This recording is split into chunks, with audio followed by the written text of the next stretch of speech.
You know, one of my favorite guys in this industry is Kevin Smith.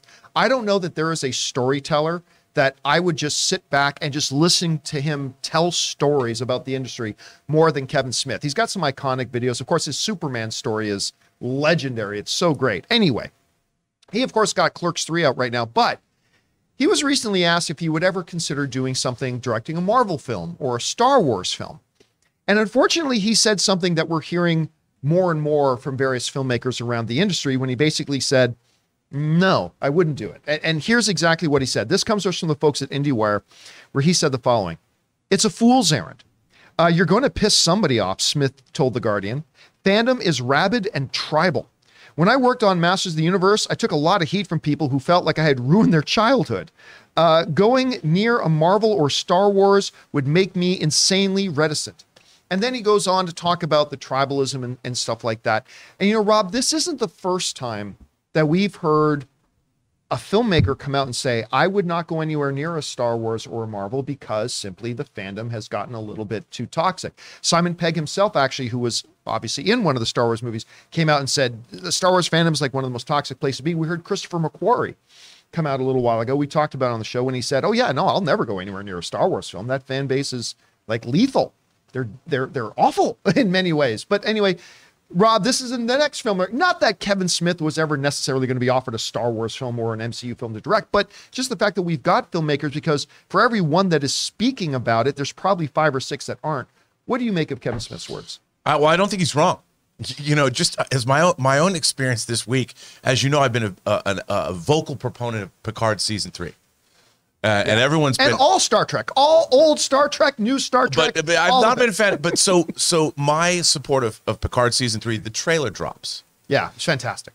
I thought so too, and I know that what's coming, and I have been mercilessly attacked by people that are like, it looks like the same old blah blah blah blah. How can you say it? You're a paid shill?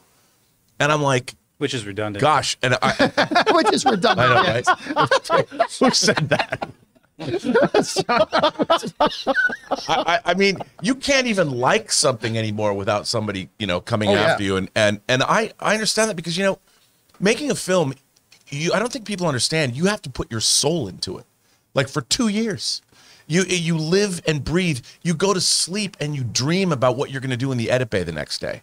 You know, people, I can't tell you how many times people have said to me, you're not paying attention to what I'm saying. And I'm like, it's right, because I'm thinking about what I'm going to do the next day. I have no idea what you're saying to me. I'm just nodding and smiling. And people don't understand it dominates your life. I mean, and then when you put it out after 2 years of work, within 24 hours, people have torn you up one side and down the other. I mean, you're pilloried across the internet by people of all shapes, sizes, colors, creeds, age groups. I mean, there's no, you can disappoint 4 generations of people in one afternoon.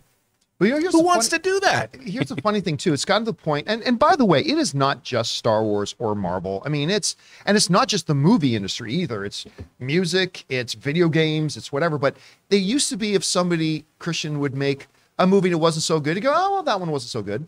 Today, and let's face it, look, nobody off the hook here. Me, everyone in this room, all of you suckers watching, we are all guilty of this on one level or another. We all are. But you know, it used to be somebody makes a bad movie. Oh, I didn't like that one. Now it's like somebody, I remember the dude making, who wrote Loki, and now he's going to he just signed on to write Secret Wars. The last name starts with an M. Michael Waldron? Waldron, thank you. And, you know, he made Loki, which I didn't love. And he made Doctor Strange, which I liked enough, but I didn't love. Whatever. So he made a couple of them. Very, very difficult projects to do. Loki is bonkers. Doctor Strange is bonkers. Those aren't easy codes to crack. But, you know, he did his best. But instead of like a few years ago going, oh, well, he made a couple things I wasn't so loved. We got inundated with messages from people, keep that hack away from an Avengers movie. He should be ashamed of himself. And like, it's just a different environment now than it used to be. So Christian, when you hear something like someone like Kevin Smith say these things, what pops into your mind? Oh man, so much. And I've talked about this ad nauseum on my show, is that I think that the positive and negative of social media, the positive is that everybody has a voice. The negative is that everybody has a voice. And the thing is that everybody will scream stuff out, put stuff out. Positive things can be said, a lot of negative things can be said, right? You don't look at the other side of the screen sometimes because that's just You tweet something out, you walk away. You don't see what it does to somebody else. A lot of people who said anything about Kevin Smith or anything or any other director, most likely not going to say those things to the person's face, right? But that's what social media is. That's just part of it. You got to understand that going into anything, whether it's Star Wars, Marvel, DC, whatever it is, you got to understand that going in. Now, Kevin Smith is a different type of person as well, too. And I think that there's, I've had the opportunity to get to know Kevin over the last couple of years. And he's a very, he's an emotional guy, you know, but he's a guy who is very passionate. But that Masters of the Universe stuff, that hit him to his core, because he was trying to make something that everyone was going to love. I think it really bothered him, right? I asked him that question about Star Wars before Masters. And he had a similar answer, but inside it was more so that he didn't want to mess up. If he messed it up, he'd feel bad as a fan. Right. I think that's fair in general as a fan.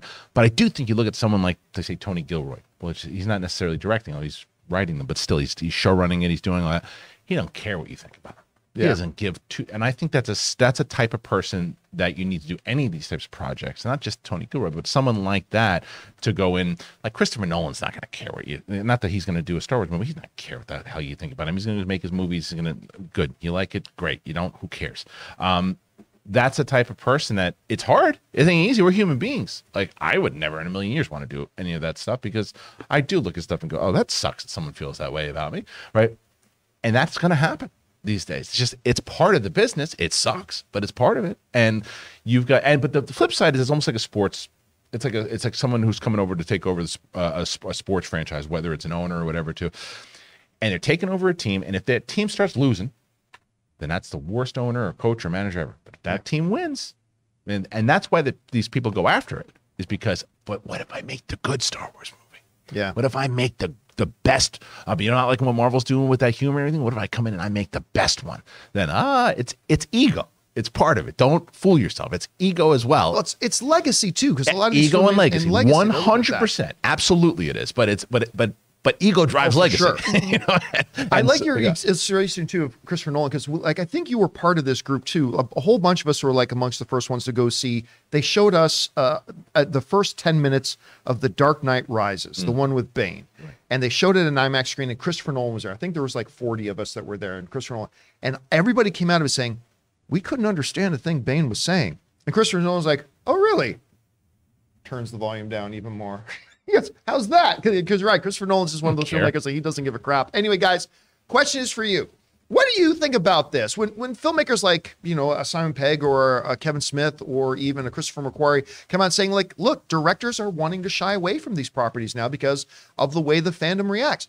What do you think that says about the fandom, about the state of storytellers? Whatever you guys think, jump down to the comment section below and let us know your thoughts. We want to take a second to thank the sponsor of today's video, MANSCAPED. Now, guys, you know I love MANSCAPED. You've heard me go on and on about the Lawnmower 4.0 and that body wash. I love it so much. And so we got to ask, guys, have you started your spring cleaning yet? The carpets need cleaning, the drapes need dusting, and your lawn needs mowing, gentlemen. And you guys know MANSCAPED is more than just one product. They have a whole lineup of products to help you guys feeling, smelling, and looking your best. And so MANSCAPED is proud to present to you the Performance Package 4.0, which is the only tool that you need to keep your boys looking, smelling, and feeling good this spring. Now, to start off with, you get the Lawnmower 4.0. Guys, we have talked about this. What is wrong with us? Why have we for so long been using these terrible tools that were never meant for cutting our hair down there? The razor clipper things on our electric razors. That's barbaric, guys. You need the Lawnmower 4.0. And then there's the Weed Whacker. You guys have heard our own Ray Ora talk about this thing. He loves using it to get that hair in your nose and the ear hair. And then they offer lots of other stuff like the Crop Preserver. It's an anti-chafing ball deodorant and moisturizer. The Crop Reviver. It's a spray-on toner for your balls. And of course, they've got the perfect grooming tool for your face with the Plow 2.0, the perfect razor for the finest shave on that face. So guys, get 20% off plus free shipping with the code CAMPEA. That's CAMPEA at manscaped.com. That's 20% off and free shipping with the promo code Campea at manscaped.com. It's time to throw out your old hygiene habits and upgrade your life.